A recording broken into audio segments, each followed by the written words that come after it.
Howdy, folks. I'm Brian, I'm Amber. and apparently Amber thinks that I'm the purple people eater. I was just, you said to be something, so that's what came to mind. Our first story is titled, Am I the Jerk for Telling My Girlfriend to Stop Making Excuses and Clean Her Apartment? I'm a 22-year-old male, and my girlfriend crochets quite a lot, and I've encouraged her to start like an Etsy shop or something, but she hasn't. The issue is that she spends all of her money on yarn, even though she's always buys this really cheap big rolls at Michael's. It adds up. Instead of making something that someone would actually want as a gift, like a dishcloth, a blanket, a sweater, etc., she chooses to make these dumb little stuffed animals. OP, you can hear the resentment. You can hear the belittling pouring off this guy's letter. The other day, she finished crocheting a 13-foot long dachshund, so she has these baskets and shelves full of these stuffed animals that she refuses to give away or sell, but she also hardly uses after they are done. The other day, she was hanging around her apartment and it was a mess. She claims her roommate made the mess, but I guess she was just hanging out in it? Instead of cleaning, she's crocheting. When I brought up the mess, she said her roommate would clean it up and proceeded to pull a binder out that she has full of Polaroids of her finished projects and each of their names and was talking about them. I could not stand it. And I snapped and I told her that she needed to focus on cleaning and that I did not care about her toys. She said her roommate would, and I told her that she is acting like a child. By the time I left, she was crying. I wonder why. It's been almost a week, and she hasn't been answering my messages. Am I the jerk here for wanting her to live in a clean apartment? OP, you've got one thing wrong off the bat. This is your ex-girlfriend. I don't think this is your girlfriend anymore. All right, folks, what do you think? Jerk or not the jerk? Huge jerk. I mean, this guy comes in, tells OP how to live their life. Look, if you have different standards of cleanliness, that might be a deal breaker, and that might be something for you to consider moving forward in a relationship. But you can't just go to someone's house, demand that they clean it up, and expect to not come across as like as bad or domineering or any number of things here. I think this was just in really poor taste, and you just had no right. And then to belittle her and be like, you and your roommate are being childish and you shouldn't be playing around with these toys, and not acknowledging that maybe she's doing the art for the sake of doing art. Maybe she's making these things for herself. Yeah, I don't know. I make myself plushies. Amber makes herself plushies. The thing is that not everything has to be marketable, and not everything has to be something that is meant for other people. If your girlfriend enjoys doing this and she gets a joy out of this, then don't belittle her and tell her that she's being a dumb kid. That's just ridiculous. You're ridiculous, OP. Anyhow, take care and good luck with finding a new girlfriend and probably becoming a better person. You're the jerk. I hope your girlfriend dumps you and finds a nice boyfriend who supports her cool hobbies. And that you never have a girlfriend again until you change your fundamental attitude towards women because you're a jerk. Pretty sure she's already dumped him, given the fact that she's not returning any of his calls. Fingers crossed that this is the case. Yeah, I mean, it's pretty obvious. Like, he thinks that he's still dating her, but he isn't. Doubt he'll learn anything. OP is literally that one ex that the girl tells horror stories about. Overly controlling and resorting to abuse to the point of tears at the attempt to control others and fails to work. I'm sure there are many other girls with a story to tell about why they cut contact with him in addition to this newest one. Alright, our next letter is titled, Am I a jerk for teasing my wife about pooping her pants? Yes? What? What? So I'm a 26-year-old male, and my wife, a 23-year-old female, have been together for 4 years and are extremely comfortable with each other. Nothing ever really grosses us out with each other. She also gave me permission to post this. A few weeks ago, my wife pooed her pants. She was laughing, ate something she shouldn't have, and it just happened.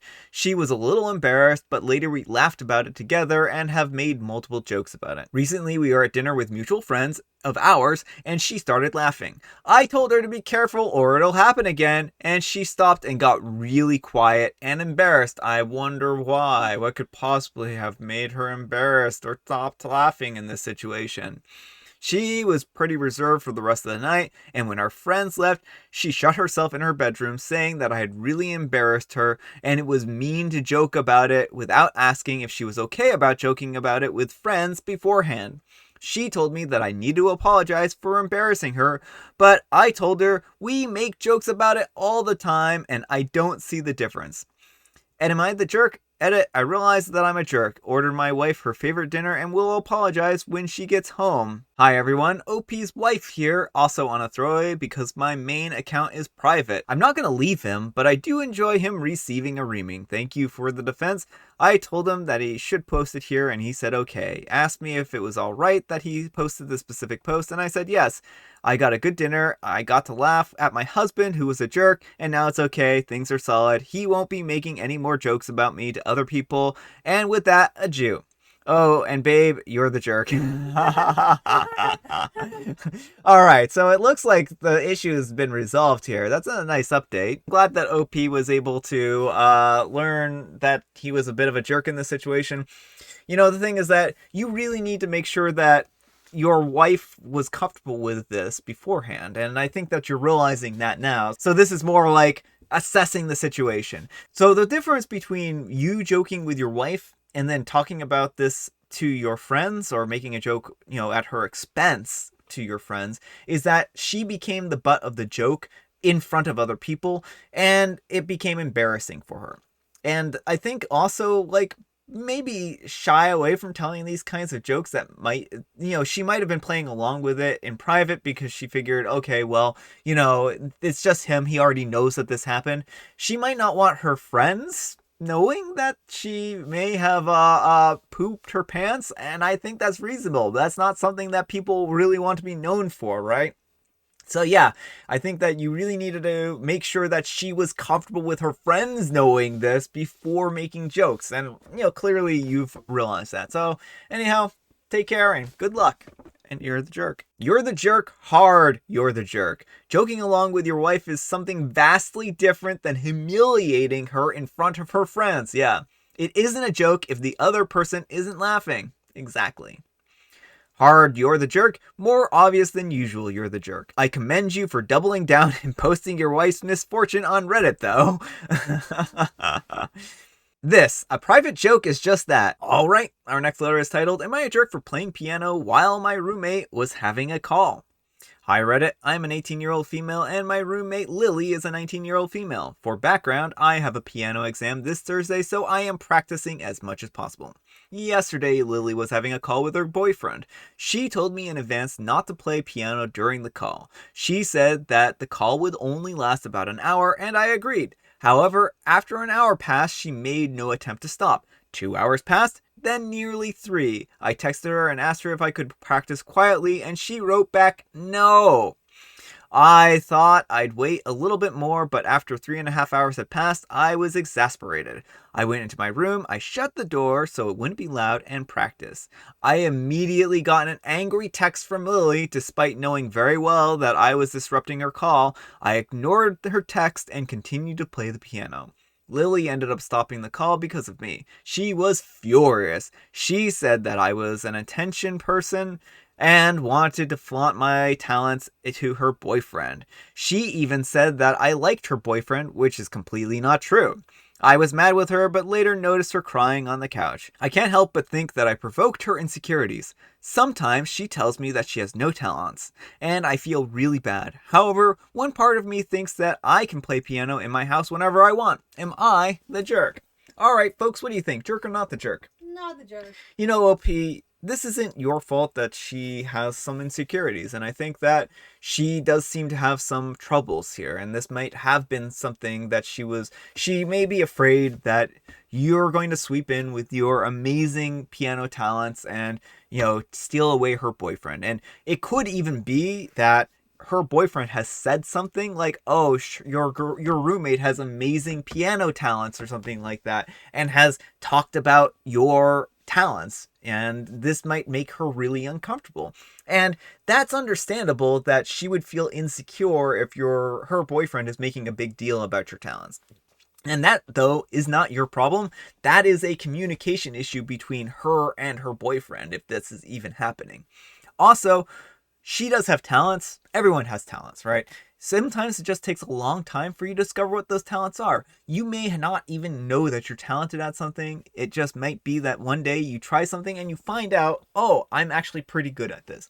And, there's a difference between talent and practice, right? Like, you can have like a knack for something and be okay at it. Being kind of good at something isn't a replacement for practice. And like, you clearly, you've worked hard at being good at the piano, and that's why you are good at the piano. Sometimes it takes dedication and practice in order to become good at something, and maybe your roommate needs to find something that she's passionate enough about that she can dedicate the time and focus in order to become really good at it. So my word of advice for her is that maybe she needs to take time and evaluate what she really wants to be good at and become good at it. Anyhow, I don't think you're the jerk, though. Take care and good luck. Not the jerk. There was an agreed upon duration to the call, to which you were respectful of. She went over. You're entitled to live in your home, too. I'm a bit confused, though. It's not 1995. People have cell phones now. Can't she just leave the room to have a phone call? And OP replies, she's actually using a cell phone. She just sat on the couch that's really near my room, so it would definitely be loud. It kind of sounds like her problem. Honestly, I don't even see why the piano was such a problem. It's a piano, and it's in the next room over. It's not an entire metal band. Surely she could hear both the piano and her boyfriend unless she has some kind of auditory disability, which would have been mentioned. This makes me feel like it was more about her being jealous and not wanting her boyfriend to be here/impressed by the piano. Yeah, that is exactly what this sounds like. All right, folks, it's tea time. Everyone grab your tea or your beverage. Amber has her, I have mine, and I do not have the same tea that I did yesterday. I have the same tea I had yesterday. Amber does indeed have the same tea that she had yesterday. So, make sure to guess what kind of tea I have. So, this joke is not from my super silly riddle book here. This joke is from June. So, thank you, June, for contributing this joke. I got a huge kick out of it when when she told it to me. So, here it goes. What do you call a bear with no teeth? I know this one. A gummy bear. Isn't that great? Oh, that's terrible. I love it. It's so great. I laughed so hard at that one when I first heard it. So thank you so much, June. That was a great joke. And the type of tea that I have is mint. It was me. Amber also has mint. You'll notice there's a pattern with Amber's teas. And I got Wordle in 2 today. Oh, Amber got Wordle in 2. You can see that I did not get Wordle in 2. I got it in 4. But I was in a meeting and I was trying to do Wordle at the same time, and I made a mistake on number 2. And so, I don't know. I still would have probably gotten it in 3. I definitely would not have gotten it in 2. I would have gotten it in 2. I just don't want to make Amber feel bad. All right. Our next letter is titled, Am I a jerk for naming my adoptive parents as my parents instead of my bio parents in an article about me? This is kind of emotional for me, so please be nice even if I'm bad here. I'm a 26-year-old female and I'm all set to finish my PhD this year. Congratulations, that's hard. Some of my published work has recently gotten press coverage in a certain circle, and articles were even written about me in my hometown newspaper. In an interview, I was asked about my family, and I provided a picture of me with people that I consider my real parents, even though they're not legally my parents. That's what prompted this controversy. My bio family is extremely religious, and they kicked me out because they thought that I was gay, which isn't true, just a late bloomer, and an up-hot state, which is true, when I was 17. My grandparents let me stay for long enough to finish school, but it was rough. I was able to scrape by and cobble together enough of a scholarship for college out of state. But I had a breakdown early in my freshman year because I was so stressed out. in a big city for the first time, I had literally nobody. There was this tiny little restaurant off of campus that was cheap and quiet, and I used to go there sometimes just to get away because the immigrant couple who ran it were always really nice to me. After the lady asked if I was okay one day, I broke into tears. They kind of just adopted me. They talked me through my breakdown and had me over for dinner and on holidays and treated me just like one of their other kids. I helped them with some things around the restaurant while I was in school. Their daughters are older than me, but we're friends and I'm an auntie to their kids now. These people had no reason to take me in. We're not even the same race, but they did, and I introduced them as my parents now, and they call me their daughter. Once I'm established in my career, I plan on chipping in to help them retire. I have kept contact with my bio family, and relationship has improved with time as my parents have mellowed out, and several of my younger siblings and other family have left the religion or become much less involved, but I can't forget about being abandoned. I can't blame you, OP. They've been wanting me to come and visit for a while, but I haven't. When they saw the picture of me with my adoptive parents in an article, they freaked out. Their argument is that they raised me and they already apologized for kicking me out, so this is very hurtful. Almost as hurtful as abandoning someone and kicking them out. I think I wouldn't have been doing my work without my adoptive parents' intervention, but they aren't my legal parents either. A lot of my bio family and friends are split on the issue. Some say that I should have thrown my bio parents a bone since reconciliation is happening slowly. Alright, folks, what do you think? Jerk or not the jerk? Not the jerk. OP, you attribute your success to the intervention of these very, very kind people who you now consider your parents. And if it was not for them, then you would not be where you are. You were a stranger in a strange town with no one to turn to, and you basically didn't have parents at that time, right? They abandoned you, they kicked you out, they wanted nothing to do with you. The moment you start being successful, though, is when they turn around and are like, hey, we want credit now for your successes. No, it doesn't work that way. You did this with the help of some people who you now consider your parents, and it just goes to show that sometimes family isn't about blood, it's about who you choose to be with. So yeah, anyhow, take care and good luck. Not the jerk. Blood is not thicker than water. Blood is indeed thicker than water, but people always seem to forget that they are saying the blood of the covenant is thicker than the water of the womb. So I agree with your point, not the jerk. Blood is thicker than water, but so is syrup, and you don't see us crediting waffles for our accomplishments. Ah, that is great. I love that. That might be my new favorite quote. All right, folks, that's all the time we have for today. I hope you enjoyed today's video. If you did, consider giving me a like, and if you didn't, consider giving me a dislike. Thanks so much for watching. Our next live stream, I keep forgetting to mention this, is on February 25th, 2020 at 6 p.m. Eastern. 2022. Yeah, 2022. I'm living 2 years ago, like many of you are as well. It's all one extended. It is literally 2020 part 3. Sorry. That's just how it goes. But back to the live stream schedule. 6 o'clock p.m. Eastern. 11 o'clock UTC, 5 p.m. Central, 4 p.m. Mountain Time, and 3 p.m. Pacific Time. So we look forward to seeing you there. That's this Friday. So hopefully you enjoyed this video, and we'll see you all tomorrow. Bye.